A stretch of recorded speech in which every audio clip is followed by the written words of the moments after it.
Cette semaine, Café de la Bourse a analysé la configuration du Nasdaq pour essayer d'anticiper son orientation future et vous aider dans votre trading. On revient sur l'actualité économique autour de l'indice Nasdaq 100 et on s'intéresse aux forces en présence pouvant entraîner une hausse ou une baisse de l'indice, ainsi qu'à la configuration technique actuelle du cours de l'indice Nasdaq. On vous livre enfin notre avis sur la question: faut-il investir dans le Nasdaq? Quelle actualité pour le Nasdaq? En dépit de très bonnes performances des GAFA, Apple et Amazon, au premier trimestre 2021, l'indice américain technologique du Nasdaq a quelque peu décroché en ce début de mois de mai, perdant près de 4% depuis la fin avril. Pourtant, Amazon triple ses bénéfices par rapport au premier trimestre 2020. Facebook et Apple les doublent. Le moteur de recherche Google rapporte une croissance de son chiffre d'affaires de 34%. Pourquoi donc cette frilosité des investisseurs sur les valeurs de croissance du secteur technologique qui ont été et demeurent les locomotives du marché boursier ces dernières années, surtout quand ces fers de lance que sont les GAFA affichent une croissance substantielle de leur chiffre d'affaires? Il est vrai que l'on s'attendait plutôt à une nouvelle rotation value growth pour donner suite aux fortes progressions des valeurs cycliques. Mais une crainte résonne dans la tête de tous les investisseurs: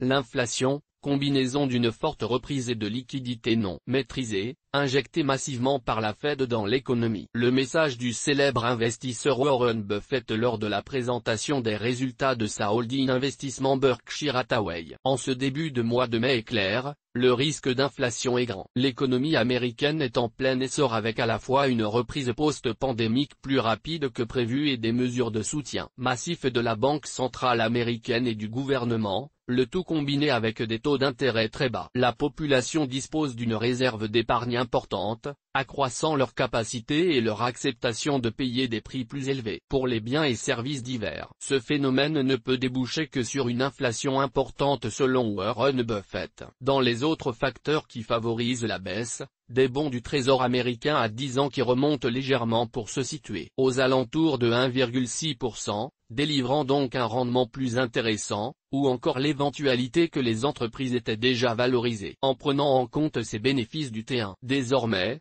quels sont les facteurs qui pourront entraîner une hausse ou une baisse du cours de l'indice Nasdaq? Il est probable que le Nasdaq fluctue fortement lors des séances à venir, avec de fortes baisses et de fortes hausses au rythme de l'humeur des investisseurs. En effet, les marchés boursiers américains ont bien progressé sur le chemin de la reprise économique, comme en témoigne la progression du PIB américain au premier trimestre. Dans ce contexte, le positionnement en action semble plus risqué car le potentiel de hausse plus limité. Les investisseurs sont tiraillés entre, d'une part, la volonté de se positionner sur les entreprises technologiques, qui, au long terme, sont les plus innovantes et ont le plus gros potentiel de croissance de bénéfices et, d'autre part, la volonté de quitter les placements risqués à la moindre nouvelle inquiétante comme un variant de Covid non maîtrisé, une crainte d'un retour de l'inflation ou un signal de retour de la guerre commerciale sino-américaine ou toutes autres nouvelles géopolitiques alarmantes. Les valeurs technologiques, dont les valorisations sont souvent jugées élevées, souffrent en premier d'un retour de l'aversion pour le risque. Abandon des actions européennes pour les actions américaines. Les États-Unis ont rapporté une croissance de plus 1,6% en glissement annuel,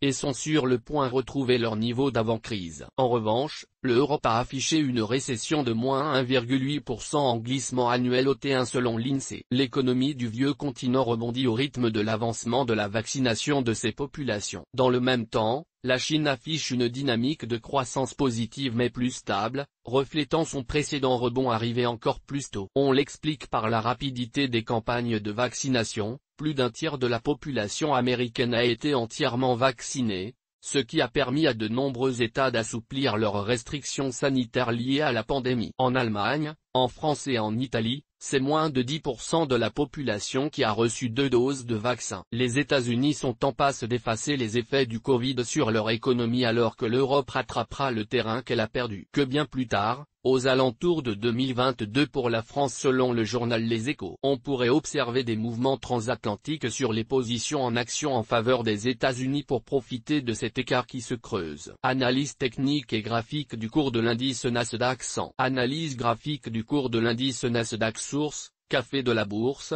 graphique construit sur IG, Données à titre indicatif. Découvrez toutes nos analyses dans notre section Trading avec IG. Analyse technique du cours de l'indice Nasdaq sur une tendance de fond haussière. Délimitée par le couloir gris sur le graphique, on observe que l'indice Nasdaq s'est récemment éloigné de sa résistance supérieure et de la zone de 14 200 points. Les signaux court terme sont à la baisse. Le cours est sous sa moyenne mobile à 20 jours et la MACD négative, en dessous de sa zone de signal. Le RSI est en zone neutre, ne témoignant pas d'un signal de survente. Le prochain support se situe dans la zone des 13 600 points. Faut-il investir dans le Nasdaq? Le Nasdaq devrait conserver son mouvement de hausse de long terme grâce aux fondamentaux et aux perspectives solides des entreprises qui le composent. La configuration technique actuelle est représentative des séances à venir. Il est possible de profiter des trous d'air liés au retour de l'aversion au risque ou pourquoi pas de prendre des bénéfices après des séances consécutives de hausse. Bref, soyez vigilants et tactiques. Turbo Bourse Nasdaq 100.